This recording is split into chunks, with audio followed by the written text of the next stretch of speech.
este domingo, donde vamos a estar meditando en el mensaje.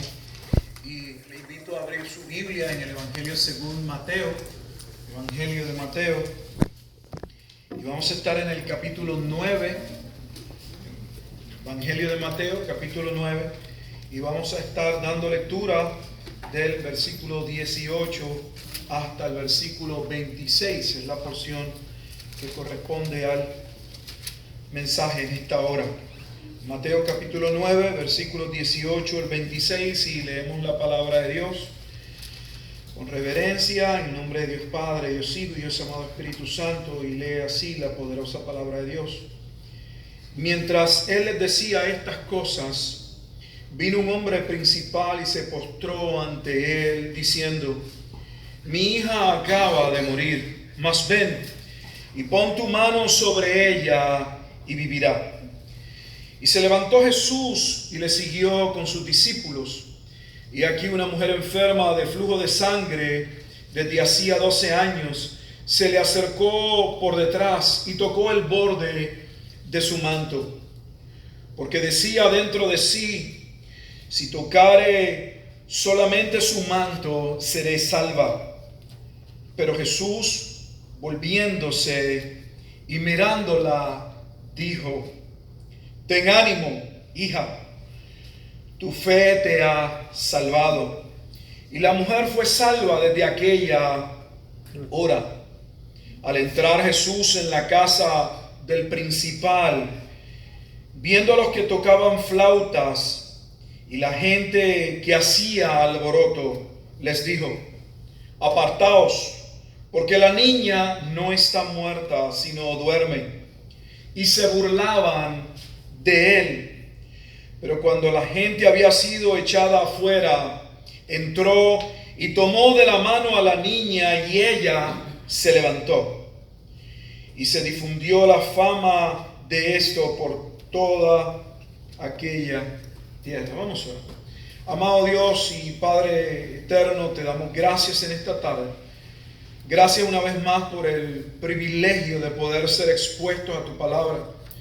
Gracias, oh Dios, porque tenemos la libertad, Padre Santo, de poder proclamar tu santo evangelio, creyendo que Él es suficiente, poderoso, como decía Pablo, como dice tu palabra en Romanos 1:16, poderoso para llamar a salvación tanto a judíos como a gentiles, porque en el evangelio la justicia de Dios, tu justicia, se revela por fe y para fe, como está escrito: mas el justo por la fe vivirá. Señor, abre nuestra mente, nuestro entendimiento.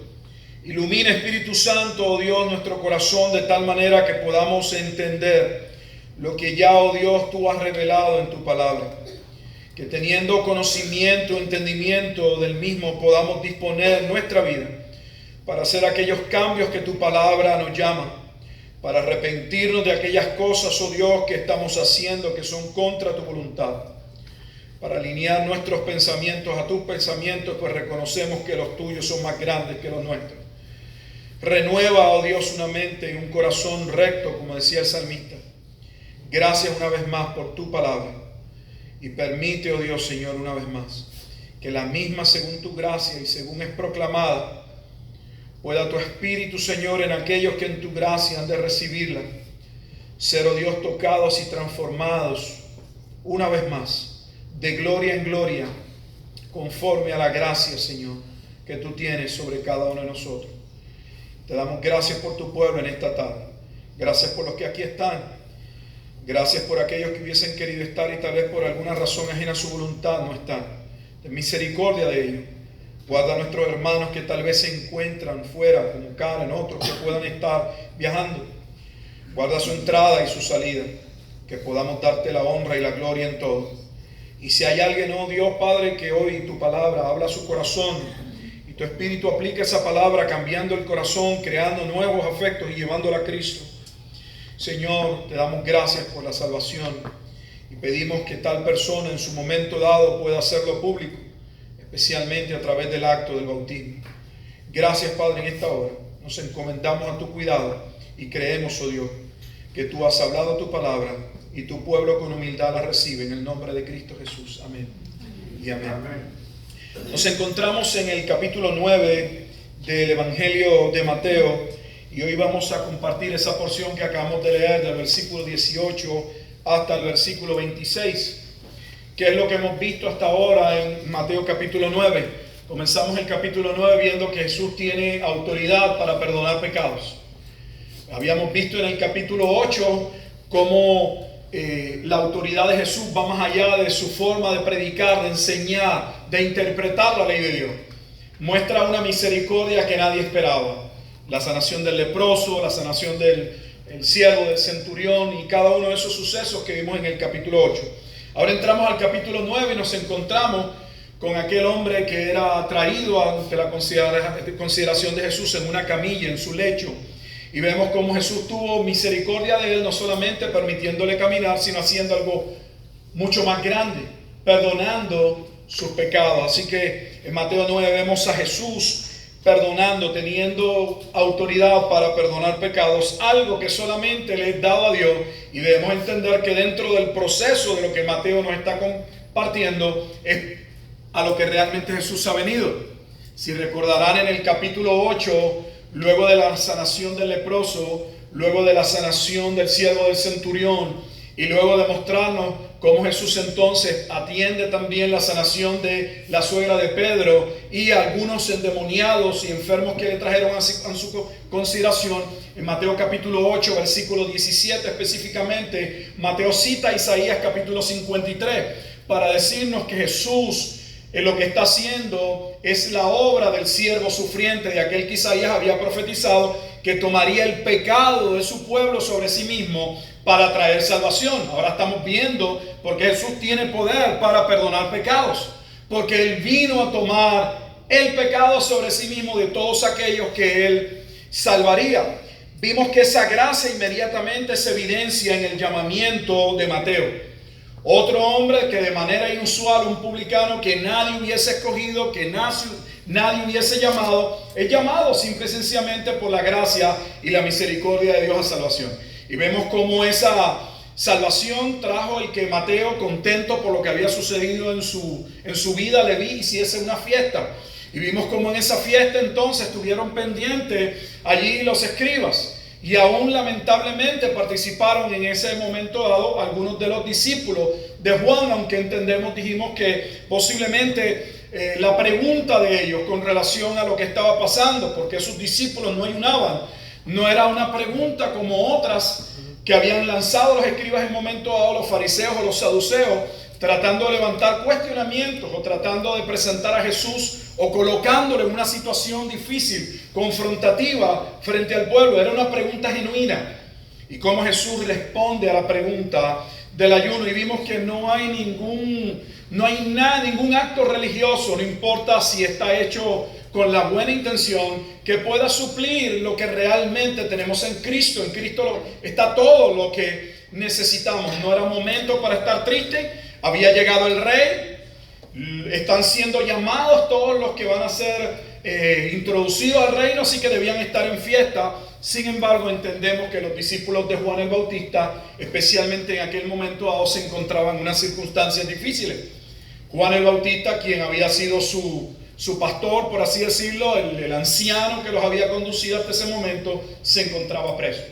¿Cómo entender que Juan estaba preso y que Juan les había mostrado y había bautizado a Jesús y había señalado a Jesús como el Cordero que viene a quitar el pecado del mundo? ¿Cómo era que ellos estaban en fiesta mientras estos hermanos están pasando una situación difícil? Y ahora nos encontramos que en medio de aquello, mientras Jesús hace aquella declaración que no se pone vino nuevo en un odre viejo, sino vino nuevo en odre nuevo, porque si no se pierden ambas cosas. Se va a perder el vino y se va a echar a perder el odre viejo, se va a romper cuando el vino nuevo se fermente. Y en eso dice, observa el versículo 18, hace una conexión, hay una transición, dice: mientras él les decía estas cosas, vino un hombre principal y se postró ante él diciendo.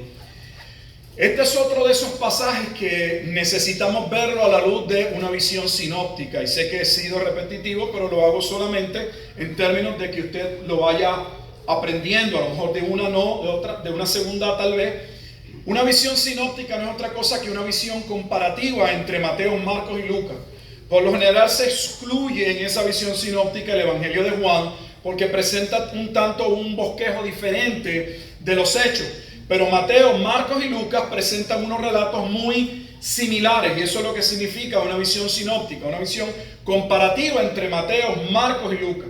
Este es otro de esos eventos que es narrado por Marcos y que es narrado también por Lucas y que hallamos nuevamente que Mateo tiene la tendencia a hacer un resumen.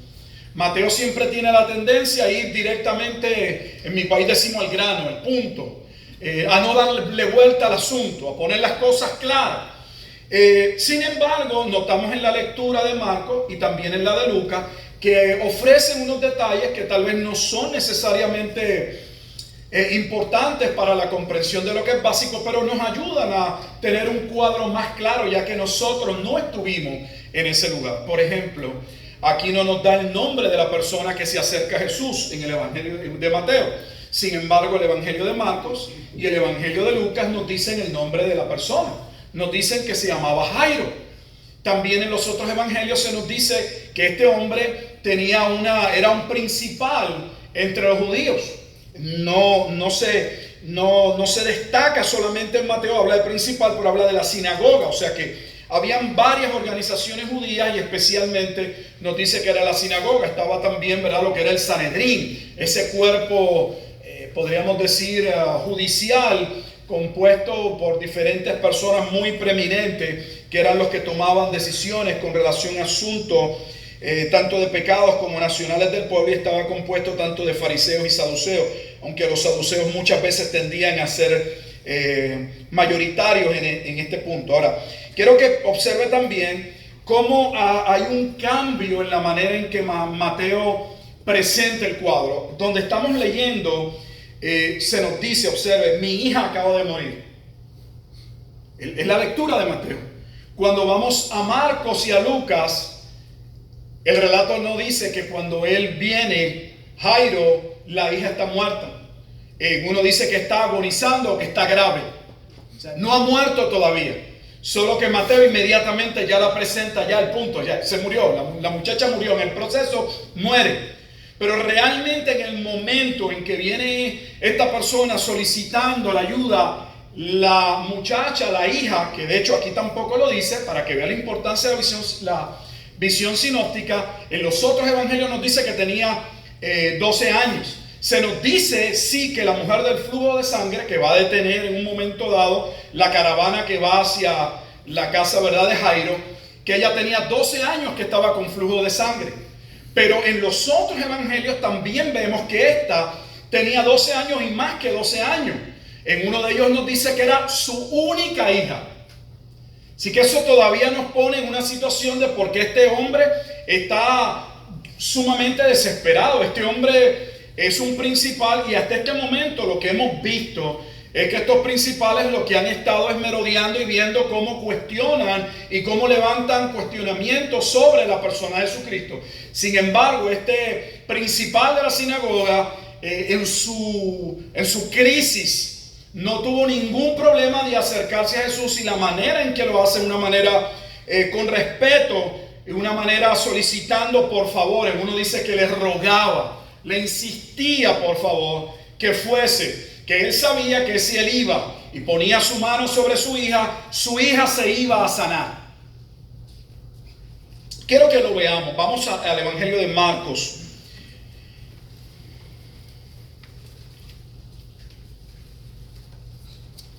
Estamos en el capítulo 5, versículo 21. Podría dejarlo aquí después de haberlo dicho, pero me parece que necesito que usted pase por el proceso y vea lo que estamos diciendo, porque predicar no es meramente compartir una información. Queremos que usted vea cómo llegamos a donde llegamos, por qué creemos como creemos, por qué vamos a acentuar ciertas partes.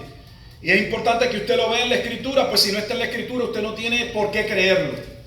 La Escritura es la autoridad. Nunca tome por autoridad a la persona que está detrás de un púlpito o de un podio. La autoridad es la Escritura. Si lo dice la Escritura, usted lo cree, y si no, lo desecha. Versículo 21, Marcos capítulo 5, mire cómo inicia este evento. Dice: Pasando otra vez Jesús en una barca a la otra orilla, recordarán que ese evento lo vemos en Mateo.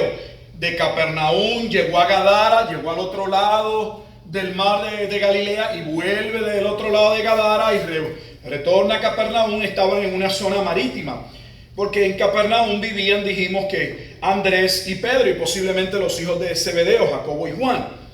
Y se reunió alrededor de él una gran multitud. Observe que hasta aquí todo el tiempo se está hablando de que hay muchas personas, hay grandes multitudes que están cerca, están viendo lo que está sucediendo. Y él estaba junto al mar, ese es el mar de Galilea. Dice, y vino uno de los principales de la sinagoga, versículo 22, llamado Jairo, aquí nos da el nombre de él. Y luego le vio y se postró a sus pies. Observa que no llega solamente haciendo un reclamo, sino en la actitud que llega. Sabiendo que este hombre, si era un principal de la sinagoga, que eran aquellos que ya lo habíamos visto en Mateo en el capítulo 8, que fueron los que llegaron en el área de Capernaum para decirle a Jesús que era requerido que él sanase al siervo del centurión, porque ese siervo les había construido, les había ayudado a hacer una sinagoga. Dice que se llama Jairo, y vino y se postró a sus pies y le rogaba mucho, diciendo, mi hija está agonizando. Note que no está muerta aquí, está agonizando. Ven y pon las manos sobre ella para que sea salva y vivirá. Ahora me gustaría que viéramos cómo inicia este relato en el Evangelio de Lucas. Aquí no hay contradicciones.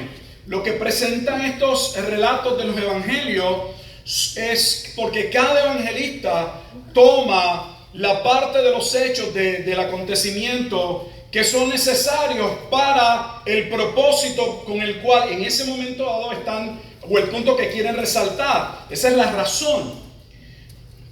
En Lucas, ahora estamos en el Evangelio de Lucas y ahí estamos ahora en el capítulo 8. Versículo 40 y dice, cuando volvió Jesús, le recibió la multitud con gozo. Fíjese que aquí añade que ahora viene del otro lado, llega, cruza el mar de Galilea, pero lo reciben, ahora nos da un detalle como, no solo hay una gran multitud de personas, sino que lo reciben como, con gozo. Nos narra hasta la actitud en la que aparentemente se encontraba el pueblo. Son detalles que cuando los vemos en el paralelo, nuestro panorama va cambiando, tenemos más elementos para entender lo que está sucediendo, porque todos le esperaban, estaban con gozo porque estaban esperando a que Jesús llegase. Entonces vino un varón llamado Jairo, que era principal, ¿de dónde? De la sinagoga. Fíjese que Mateo destaca que era un principal, Marcos destaca que es un principal, pero es Lucas quien da el detalle y dice, ¿un principal de dónde? De la sinagoga. Y postrándose a los pies de Jesús, aquí lo hace similar al relato de Marcos, dice, le rogaba que entrase en su casa. Así que aquí vemos también nuevamente, similar a Marcos, el ruego de Jairo como principal de la sinagoga, de que Jesús por favor fuese a su casa. ¿Cuál es la condición de la niña? Recuerde que aquí el médico es Lucas. Por eso usted va a ver que cuando están los relatos, Lucas va a ser un tanto a ser medio clínico, porque es parte de su profesión. Dice, porque tenía una hija, y ahora nos da un detalle. Sabemos que es una muchacha, pero ahora nos da la edad. Única. No solamente era una niña, sino que era su única, como de 12 años. Nos da más o menos una edad aproximada. Que estaba...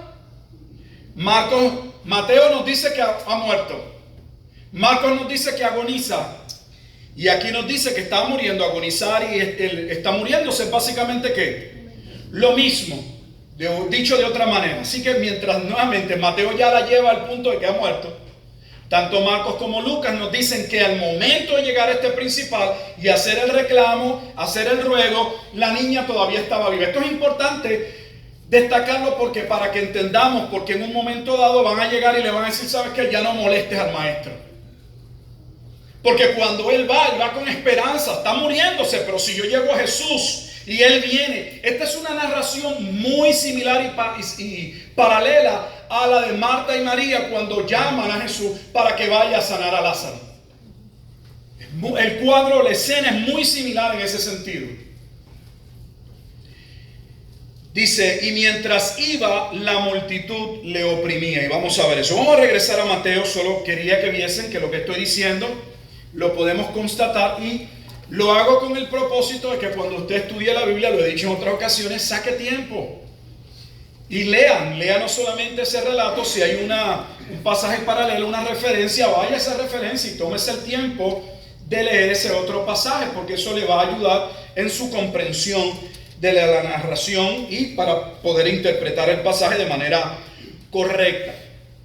Así que regresamos a Mateo, estamos en el capítulo 9, ya tenemos a un hombre, un varón, un principal de la sinagoga, tiene una hija en el momento en que se acerca a Jesús, que está gravemente, está a punto de morir, podemos presumir porque después de haber hecho todo no encuentra, la niña posiblemente no se puso enferma de la noche a la mañana, pero no encuentra qué cosa hacer, eso tal vez lo estamos especulando nosotros, no sabemos cómo exactamente sabe o ha escuchado, ya porque la fama de Jesús se ha regado y piensa, pues voy a llamar a Jesús. Mi única salvación es que ese hombre que ha escuchado, que ha tenido misericordia, que ha sanado a otro, venga y tenga misericordia de mi hija. Quiero que vaya viendo el cuadro porque de una manera así somos todos de alguna forma. Casi todas las personas que hemos venido a Cristo, venimos a Cristo en una circunstancia, en un momento difícil de nuestra vida. No es usual escuchar a alguien decir, ¿sabes qué? Yo estaba jugando la lotería y me gané 1 millón y estaba tan agradecido que fui a entregarme a Cristo. La tendencia muy humana es a tocar lodo, es muy dado Lucas 15. Tendemos a irnos a extraviarnos y luego cuando estamos comiendo de las algarrobas que le dábamos a los cerdos nos encontramos y pensamos, ¿por qué estar en esta situación?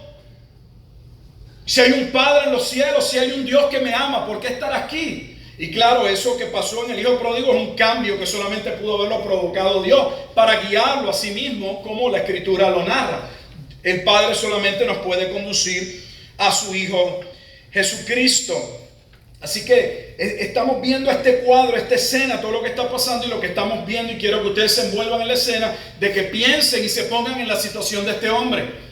Cómo Dios es experto en utilizar situaciones difíciles. Cómo Dios es experto en usar el quebrantamiento. Cómo Dios a veces nos lleva hasta el punto de donde nos tenemos que percatar que nuestros recursos, que nuestra inteligencia, que nuestros estudios, que lo que tenemos no nos da para salir a flote. Porque si no es de otra manera, humanamente, no vendríamos a buscar ayuda. Es muy natural en el ser humano tratar de buscar en sus propios recursos, lamentablemente, antes de ir a Dios. Ejemplo claro de ellos es la alimentación de los 5,000. Jesús le dice a la multitud, denle a sus discípulos, miren la multitud, denle de comer. Y sabemos que ¿qué fue lo que sucedió? Lo primero que hicieron fue que preguntaron y miraron entre ellos qué cantidad de dinero tenían para alimentar a la multitud y se dieron cuenta que no contaban con los recursos.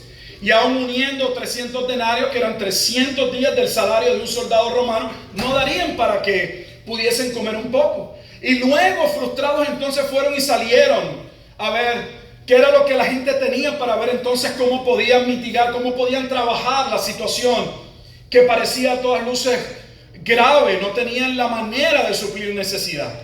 Sin embargo, Jesús sabía lo que había de hacer. Este hombre llega totalmente desesperado. Es un hombre que posiblemente ha perdido toda esperanza. Y no me gusta apelar a las emociones y no es lo que estoy buscando. Si la palabra de Dios no llega al corazón porque el Espíritu Santo la aplica, es pura emoción lo que vamos a obtener. Pero no es menos cierto que las emociones son parte de nuestro ser. Y quiero que veas aquí una persona que con toda honestidad está en una crisis como tú la tuviste un día o como la podrás tener mañana. Porque no sabemos cuándo va a llegar el día malo. Y este hombre, independientemente en su crisis, por alguna razón, va en busca de Jesús. Pero ahora cuando ya se encuentra con Jesús, dice el versículo 19, hace el reclamo, le ruega y dice, versículo 19, y se levantó Jesús y le siguió con sus discípulos. Y aquí una mujer enferma de flujo de sangre desde hacía 12 años se le acercó por detrás y tocó el manto, el borde de su manto. En Números capítulo 15, versículos 38 al 40 indica qué era lo que representaban el borde de los mantos. Después lo puede buscar, pero era una manera en que Dios había establecido en la ropa que vestían los hebreos para que ellos recordaran la necesidad de la obediencia a la palabra de Dios. Y esta mujer decía, si tan solo yo tocase sus vestidos, yo seré sana. Pero esta mujer no estaba buscando hacer un reclamo personal, no quería hacerlo público. Es una mujer que va escondida, que se acerca por la espalda de Jesús, y entendemos por qué. Dice, era una mujer de flujo de sangre. Según la ley levítica, que no vamos a entrar en detalles, pero si usted quisiera, la ley levítica, conforme a cuando una mujer estaba en su periodo, Levíticos capítulo 15, la hacía inmunda. La mujer quedaba en un estado que era inmunda en el tiempo en que estaba en su tiempo menstrual. Imagínese una mujer que quedaba por 12 años, tenía flujo de sangre. Usted no se imagina la circunstancia difícil para esta mujer. La ley establecía que ni aún el varón podía dormir con ella en la cama. No podía sentarse en la silla donde se sentaba, porque según la ley mosaica se contaminaba. Nadie podía acercarse a esta mujer. Básicamente era la situación del leproso.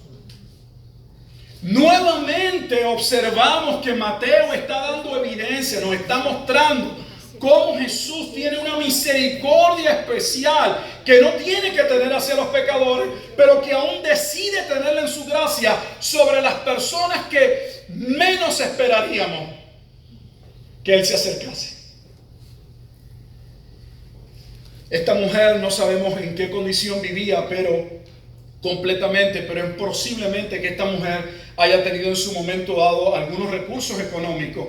Y la razón que lo digo no es especulativamente, lo digo porque conforme a los otros evangelios dan unos detalles. No voy a ir ahora mismo allí, pero usted puede leerlo. Se habla de que esta mujer había ido de médico en médico y había gastado todos los recursos que había tenido en sus manos, a su disponibilidad, a su disposición, para ver si podía conseguir una cura, una salida a aquel tormento en el cual vivía. No solamente de manera física, era algo más que físico. Era ceremonialmente, y lo que eso implicaba dentro del sistema judío. Recuerde que a eso se añadía que una mujer que estuviese todo el tiempo con flujo de sangre no solamente era inmunda según la ley, sino debía haber alguna razón ulterior. Tenía que ver en la mente judía algo por la cual Dios la tiene en esa condición. Lo que creaba todavía una mayor frustración sobre la persona, porque entonces era juzgado todo el tiempo, porque esa era la manera en que ellos miraban las cosas. ¿Recuerdan el ciego de nacimiento, Juan 9? ¿Quién pecó, este o sus padres, para que haya nacido en esta condición? Tenían un tipo de pensamiento kármico, por así decirlo, oriental, donde las situaciones, el niño menos válido, la mujer que no podía dar a luz, eso tenía que ver porque había algún pecado, había algo que había sucedido y era un castigo y un juicio de Dios directo. Pero Jesús no estableció que toda enfermedad es el resultado de un pecado directo, aunque la enfermedad en esencia, en origen, es parte de las consecuencias del pecado. De nuevo voy al cuadro. Este hombre está totalmente desesperado. Su única hija está muriendo. Oye Jesús, y llega Jesús. Y ya hay un rayo de esperanza, porque Jesús no le cuestiona, se va y comienza a caminar. Vamos a tu casa. Pero mientras Jesús va ahora hacia su casa, mientras estamos en espera de que Jesús haga el milagro, porque quiero ponerlo en el contexto, eso es lo que está ahora mismo en la mente de Jairo. Jairo todavía entiende que hay esperanza porque su hija está viva. Qué bueno, Jesús ha respondido, vamos hacia la casa, mi hija va a sanarse. Pero en el transcurso hacia ir hacia la casa, aparece la mujer del flujo de sangre. Toca a Jesús y se detiene Jesús. Mira lo que dice. Versículo 22, estamos en Mateo. Pero Jesús, volviéndose y mirándola, dijo: ten ánimo, hija, tu fe te ha salvado. Y la mujer fue salva desde aquella hora. Mateo no entra en los detalles que entra Marcos, pero tomó un tiempo. ¿Por qué? Quiero que vayamos a Marcos. Aquí sí es importante que veamos, porque no fue algo rápido. No fue que Jesús va caminando con sus discípulos, alguien lo toca, él dice: alguien me tocó, y mira a la mujer y le dice: no te preocupes, me tocaste, vas a ser sana, y sigue caminando. No, Jesús se detiene y pregunta: ¿alguien me ha tocado? De hecho, en los otros evangelios, me parece que en Lucas se levanta un cuestionamiento en Lucas, como si los discípulos hasta se molestaran. Le eran: maestro, ¿no ves que todo el mundo está alrededor tuyo? ¿Cómo tú dices que quién te toca? O sea, como que, hello, tú tienes todo, estás pegado, estás rodeado de personas, alguien te va a tocar. Pero sabemos, la escritura en Marcos y Lucas dice por qué Jesús se detiene porque él sabía que algo inusual había pasado. Y sí había pasado algo inusual, porque él dice: poder de mí salió. Quien lo había tocado de una manera especial. Jesús sabía que de él había emanado poder hacia alguien. Vamos a Marcos capítulo 5.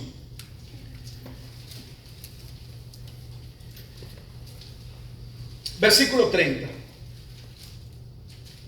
Para adelantar un poco. Dice: luego Jesús, conociendo en sí mismo el poder que había salido de él, volviéndose a la multitud, dijo. Recuerda que había muchas personas.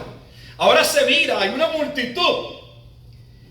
Sus discípulos, se vuelve hacia la multitud y dijo: ¿quién ha tocado mis vestidos? Jesús hace una pregunta: ¿quién ha tocado mis vestidos? Se imaginará, todo un montón, no sé cuántas personas, y él está buscando a ver quién le había tocado el vestido. Parecía una pregunta inusual. Parecía no tener sentido el por qué Jesús se detiene a hacer esta pregunta. Hay una situación de gravedad, hay un padre en necesidad. Quiero que te coloques en el contexto, porque hay momentos, si no los has vivido, los vas a vivir, donde tú vas a hacerle reclamo y estás esperando que Dios actúe. Y van a venir momentos en tu vida en que todo parece que Dios va a actuar, pero se detiene la mano de Dios. Y son momentos de frustración donde comenzamos a cuestionarnos: ¿dónde está Dios? ¿Por qué no actúa? ¿No ve mi situación? ¿Por qué no atiende? ¿Por qué se detiene? Porque nuestra tendencia humana es a impacientarnos. Pero me gustaría que puedas entender a través de la palabra de Dios que nuestro Dios es un Dios de palabras, si quieres verlo de esa manera. Cuando Él dice yo voy, Él va. Cuando Él dice cruzamos al otro lado, cruzamos. La barca no se puede hundir. No importa si el viento sopla, no importa si las olas del mar se levantan a 20 pies, 30 pies. La barca no se puede hundir. Él dijo crucemos al otro lado y la barca va a llegar. Pero en el camino, las circunstancias, en nuestra naturaleza, nos llevan a veces a dudar de Dios. Y lejos de mirar a Dios, nos pasa como Pedro. Comenzamos a mirar las circunstancias. Por un momento nos animamos: maestro, si eres tú, manda que yo vaya a ti. Y Pedro contento, caminando sobre las aguas, los discípulos aterrorizados. Oh, qué locura. No solamente, ahora Pedro también camina sobre el agua. Pero no pasó mucho tiempo que Pedro comenzó a hundirse. Y a hundirse de una manera que un hombre pescador, que estoy seguro que era un excelente nadador, no podía quedar a flote. Dice que gritó desesperado y le dijo: maestro, sálvame que perezco. Y los evangelios dicen que Jesús al instante extendió su brazo y le asió, le sostuvo.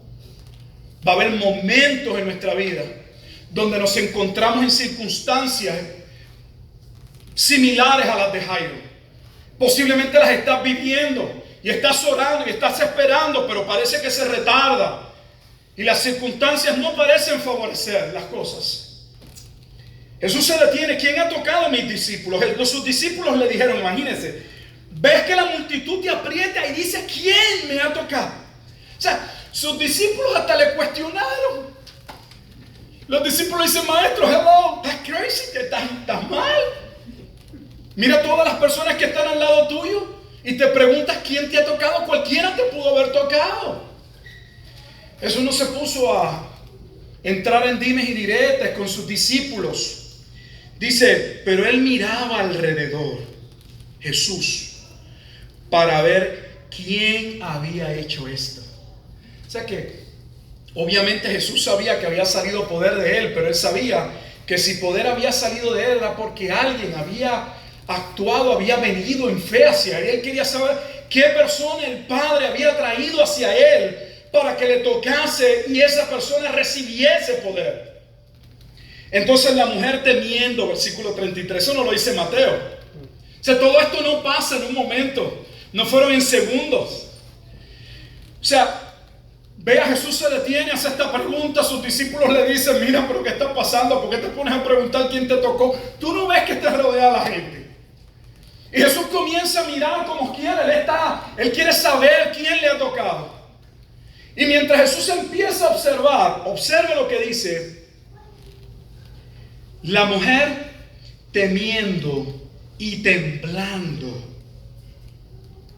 sabiendo lo que en ella había sido hecho, vino. Ahora no solamente se ha postrado Jairo, ahora la mujer viene y se postra ante Jesús. Se postró delante de él y le dijo toda la verdad.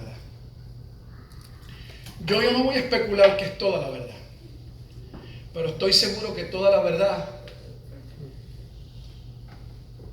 es que le tiene que haber dado una historia.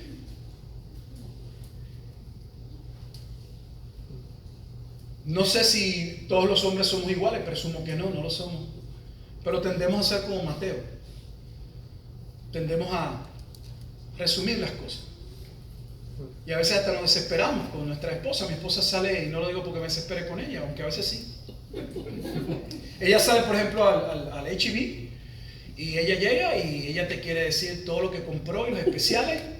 Y mira, Gilberto, los huevos estaban en especial y ya para no compré uno, compré dos, porque la verdad que ya te da el costo. Mira, esto no sale mejor. Y fabuloso, fabuloso. Sabe comprar, sabe ahorrar. Pero con toda honestidad, yo no siempre quiero saber todos los detalles. Yo estoy seguro que esta mujer le tiene que haber dado los detalles. Ahora quiero volver a la situación. Parece que hay un cambio de escena, pero en medio de esa multitud hay un hombre que su hija está gravemente atormentada. De hecho, la escritura vimos que dice que estaba a punto de morir.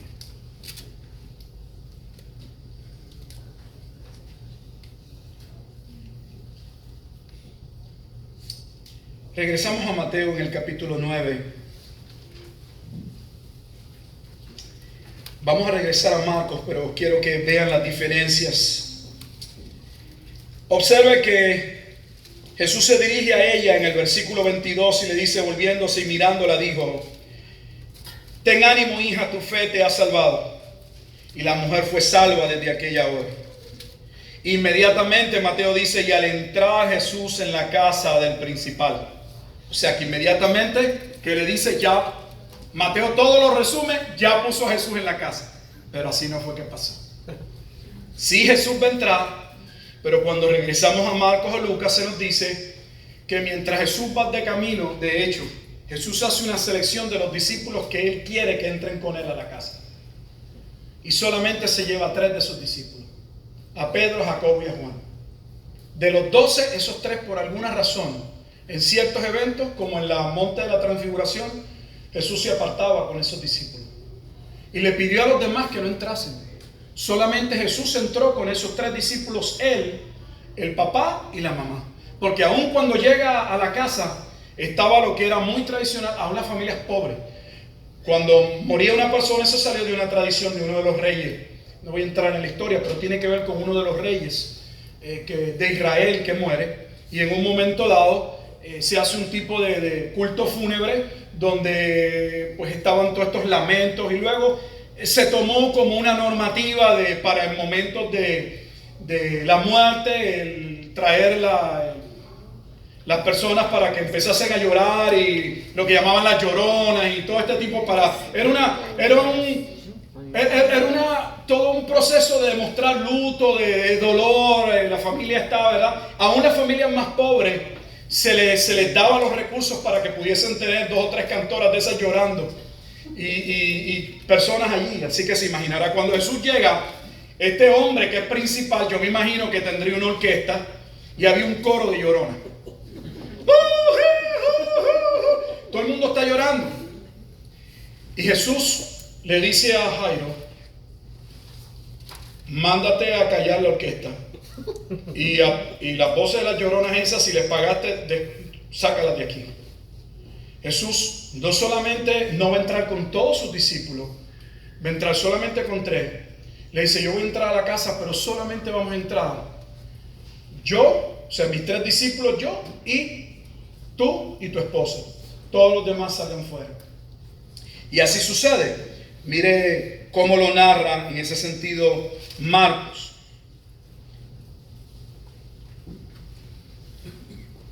Versículo 37. Marcos 5, 37. Y no permitió que le siguiese nadie, observe, sino Pedro, Jacobo y Juan, hermanos de Zebedeo. Y vino a casa del principal de la sinagoga y vio el alboroto en las que lloraban y lamentaban mucho.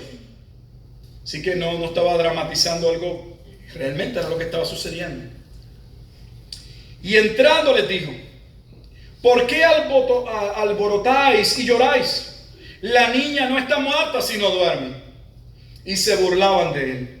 Ahora, ya llegamos aquí y llegamos a la casa, pero realmente ni tan siquiera sucede inmediatamente de esta forma. Algo sucede en el proceso. Vaya conmigo a Lucas. Estamos en el capítulo 8 de Lucas.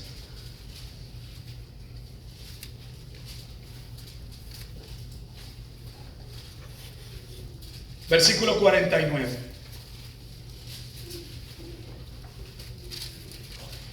Estaba hablando aún cuando vino uno de la casa del principal de la sinagoga a decirle: tu hija ha muerto. No molestes más al maestro.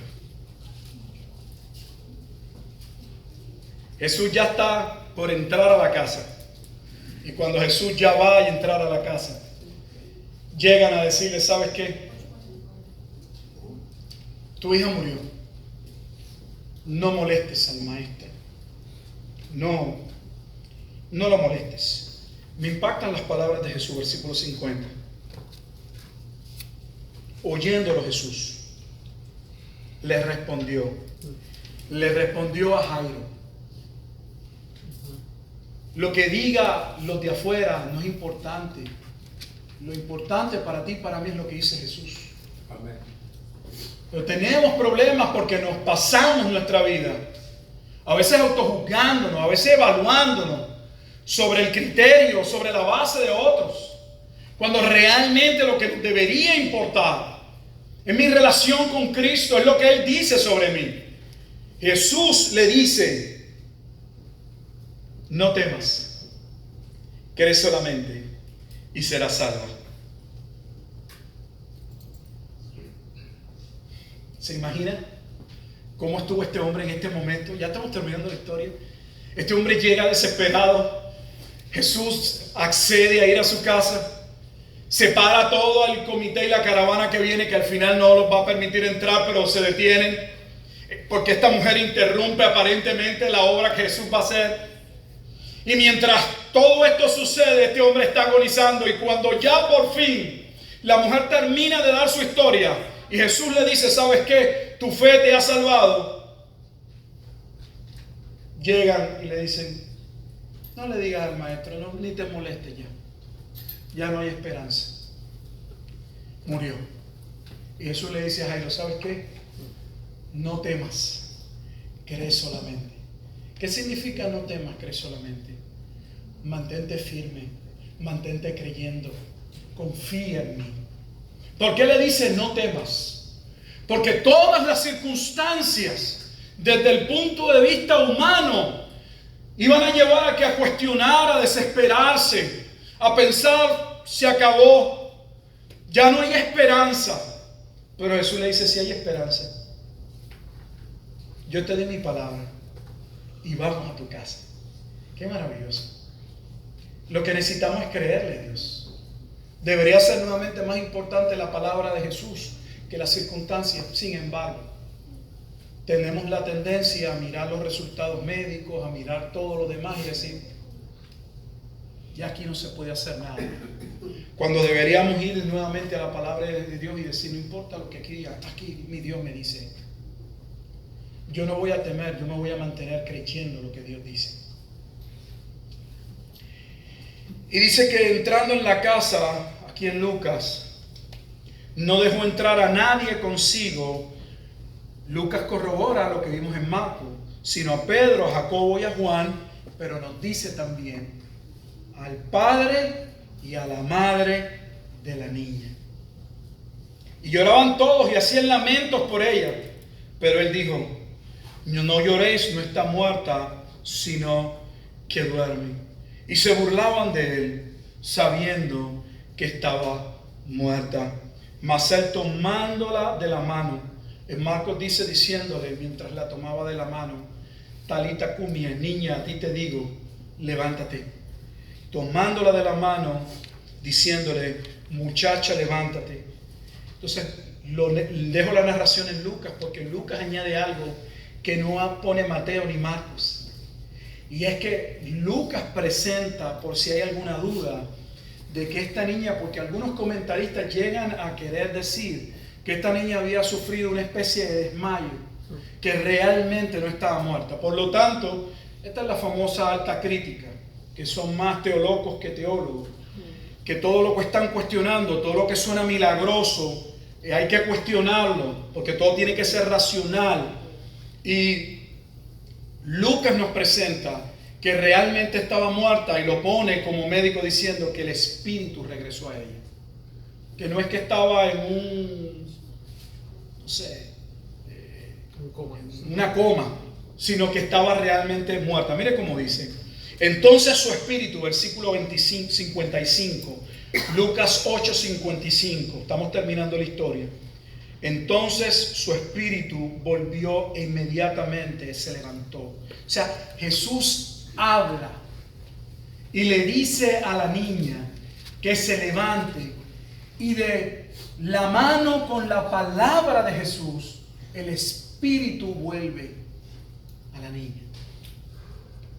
Entonces su espíritu volvió e inmediatamente, no fue una recuperación paulatina, inmediatamente, hizo facto, se levantó y él mandó que se le diese de comer. Eso no lo dice los demás. Inmediatamente el médico le dice, ¿saben qué? Necesita comida, dale para que tenga fuerza. Y sus padres estaban atónitos, maravillados. Recuerda que Jesús termina el sermón del monte y la gente se maravillaba. Las personas siguen maravillándose de lo que Jesús está haciendo. Y la razón por la que Jesús puede mostrar lo que está haciendo es porque Él es Mateo 8:17.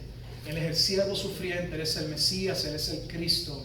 Y el Mesías tendría poder y tiene poder sobre todos los aspectos de la vida. Y en este momento preciso, para culminar en el capítulo 9, donde se nos ha mostrado la autoridad de Jesús sobre el pecado, su autoridad para perdonar pecado, su autoridad para llamar a quien Él quiere, como a Mateo, su autoridad para tener fiesta con los que Él salva y llama, pues hay gozo por un pecador que es llamado al arrepentimiento. Ahora nos dice que toda esa obra del pecado y todo ese perdón trae de la mano consigo que la vida. Él tiene poder para dar vida. Y esto es sumamente importante porque desde un punto de vista teológico, el pecador realmente está muerto en sus delitos y pecados. Y el único que puede traerlo a la realidad, el único que puede restaurar al hombre en su estado normal, como lo hizo con los endemoniados gadarenos, que aquel hombre que aullaba ahora hablaba, que aquel hombre que estaba desnudo ahora vestía, Que aquel hombre que se golpeaba con piedras ahora está sereno. Que aquel hombre que le ataban con cadenas y las rompía ahora está sentado. Quien único puede trabajar en la esencia del ser humano y cambiarlo, porque en Él está la vida, es Cristo. Todo esto para decirte, cuento la historia porque la historia está ahí, es importante entenderla. Pero todo esto para decirte que desconozco cuál pueda ser tu situación hoy, cuál pueda ser tu situación mañana. Efesios capítulo 6 nos dice que nos pongamos toda la armadura de Dios, porque el día malo va a llegar en cualquier momento. Y cuando hablamos del día malo, hablamos de eventos, situaciones, crisis que llegan a nuestra vida.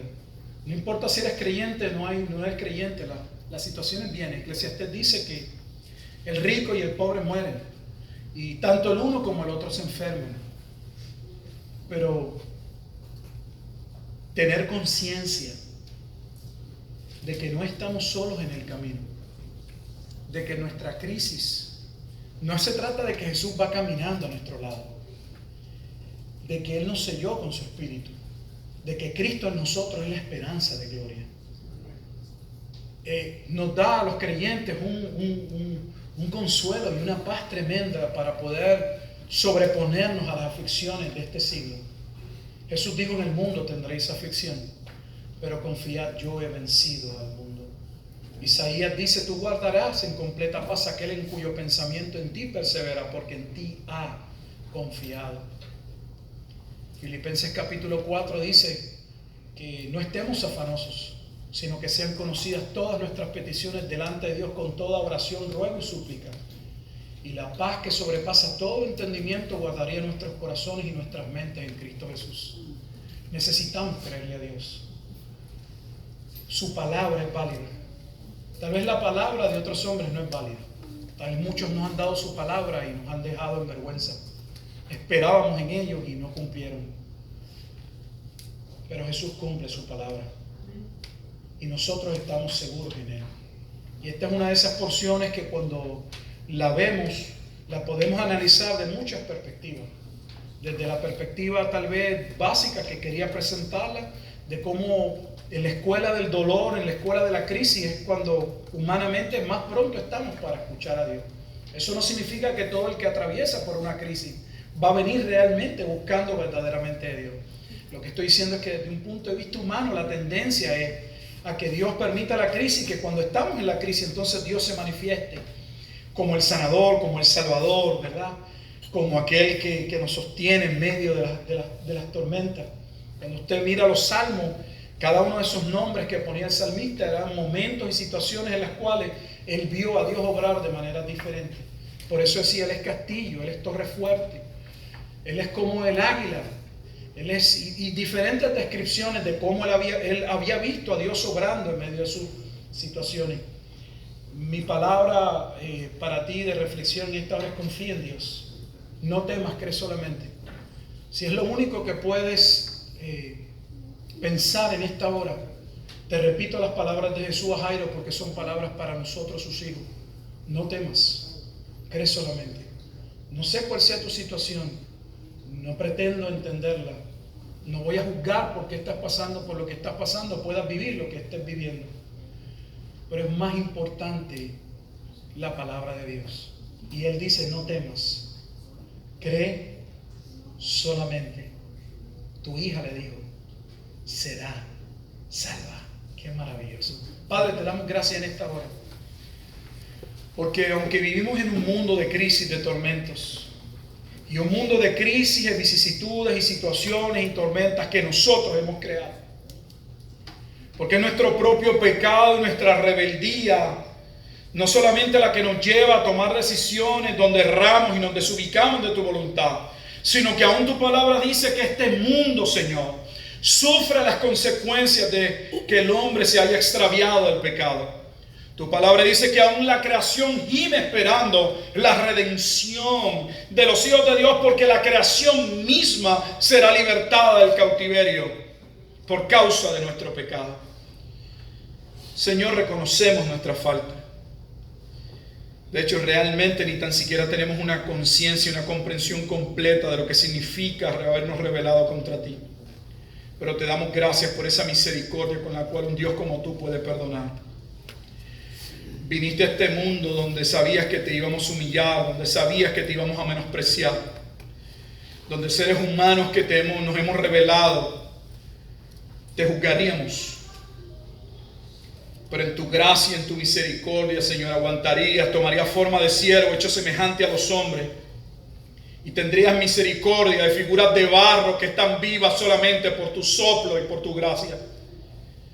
Te damos gracias, Señor, por saber, oh Dios, que existe un Dios como tú y por saber que tu gracia se ha extendido hacia nosotros. Señor, permítenos reconocer quién tú eres. Pues tememos a tantas cosas en la vida.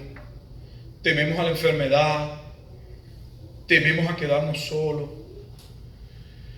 Tememos a pasar por una situación difícil, una calamidad, un problema, una situación económica. Pero a veces no tememos, Señor, el pecado. Y qué bueno que tu gracia, Señor. Solo por tu gracia estamos seguros. Tú nos has dicho, Señor, cuando acudimos a ti con un corazón contrito y humillado, cuando nos acercamos a ti, Señor, realmente postrados como Jairo, reconociendo, tal vez sí, por Dios, porque nuestra humanidad, luego de haber sido quebrantados y habernos dado cuenta que todo el dinero que teníamos, las amistades de allí de la sinagoga, ni nadie nos pudo ayudar, no había médicos, Señor. Pero qué bueno que al final de todo podías habernos dejado en nuestra agonía y decirnos, ahí está, te lo mereces. Por causa de tu pecado ahora paga. Qué bueno, Dios, que independientemente aún sea al final, oh Dios, Señor, tú resplandeces, Señor, y te muestras cual poderoso gigante y salvas a aquellos que en tu gracia, en tu misericordia han de ser llamados a la luz. Los sacas del reino de las tinieblas y los trasladas al reino de tu amado Hijo por tu gracia. Te damos gracias porque tu palabra para nosotros vale. Permítenos vivir por tu palabra. Permítenos, oh Dios, tener un temor reverente y santo hacia ti. Y permítenos, oh Dios, confiar en la palabra que tú nos has dado. Pues tu palabra sigue siendo vida para nosotros. Fue vida en el momento en que nos llamó a salvación y sigue siendo vida cada vez que somos expuestos a la misma. Tu palabra es verdad. Te damos gracias una vez más. Ahora prepáranos, oh Dios, para poder participar de la comunión, en el sentido también de ese momento en que como tu pueblo nos sentamos a la mesa para disfrutar del pan y de la copa del nuevo pacto en tu sangre. Gracias, Dios. Permite que aquellos que puedan estar atravesando una crisis puedan centrarse en esta hora en ti y puedan, oh Dios, como Jairo, entender que deben poner y depositar solo su esperanza, únicamente su esperanza en ti. Porque tú nunca nos fallas. Y aun cuando las circunstancias en este tiempo presente no suelen ser necesariamente como esperamos, aún así tú no nos fallas. Pues hay esperanza para tus hijos de vida eterna. Y te damos gracias, porque tus promesas no se limitan al tiempo presente, trascienden hacia la eternidad. Oramos en Cristo Jesús, Señor nuestro.